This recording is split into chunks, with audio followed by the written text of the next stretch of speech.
तालिबान का तांडव लगातार बढ़ता जा रहा है। ऐसे में दुनिया पर दबाव भी बढ़ता जा रहा है। दुनिया लगातार इस मुद्दे पर विचार विमर्श कर रही है, साथ ही नज़र भी बनाए हुए है अफगानिस्तान के हालातों पर।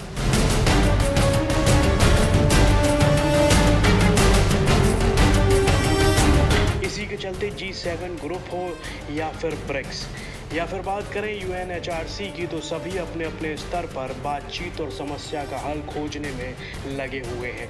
आइए जानते हैं हाल ही में हुई मीटिंग्स में अब तक क्या क्या हुआ है।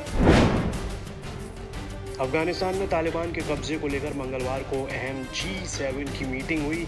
G7 की मीटिंग में 5 सूत्रीय प्लान भी तैयार किया गया। दूसरी ओर तालिबान ने 31 अगस्त तक विदेशी सेनाओं को अफगानिस्तान छोड़ने की हिदायत दी है। G7 की मीटिंग में 5 सूत्रीय प्लान का पहला सूत्र है अफगानिस्तान में फंसे लोगों को बाहर निकालना। दूसरा सूत्र है आतंक के शिकार लोगों को मदद करना। तीसरा है मानवता के आधार पर अफगान लोगों की मदद करना।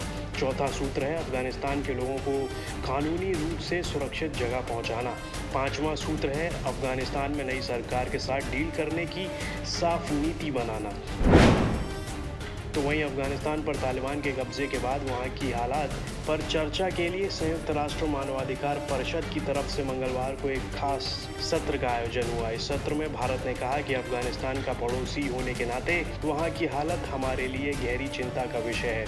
इसके साथ ही भारत ने कहा कि वहां सुरक्षा हालात खतरनाक बने रहने से भयानक मानवीय संकट पैदा हो रहा है। साथ ही चीन ने यहां अमेरिका को घेरा और अमेरिका को अफगानिस्तान की इस हालत के लिए सीधे तौर पर जिम्मेदार बताया। ब्रिक्स NSA वर्चुअल मीट पर विदेश मंत्रालय ने कहा कि राष्ट्रीय सुरक्षा के लिए जिम्मेदार उच्च प्रतिनिधियों की बैठकें ब्रिक्स देशों के बीच राजनीतिक और सुरक्षा मुद्दों पर विचारों के आदान प्रदान के लिए एक जरूरी मंच के रूप में उभरी हैं। NSA अजीत डोभाल ने ब्रिक्स देशों के राष्ट्रीय सुरक्षा सलाहकारों की बैठक की अध्यक्षता की।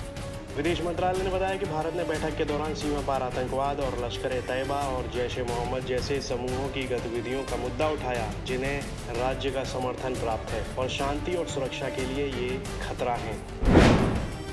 भारत के प्रधानमंत्री नरेंद्र मोदी ने मंगलवार को ही अफगानिस्तान संकट पर रूस के राष्ट्रपति व्लादिमीर पुतिन के साथ बातचीत की है। दोनों के बीच करीब 45 मिनट तक फोन पर अफगानिस्तान के हालातों पर लंबी बातचीत हुई।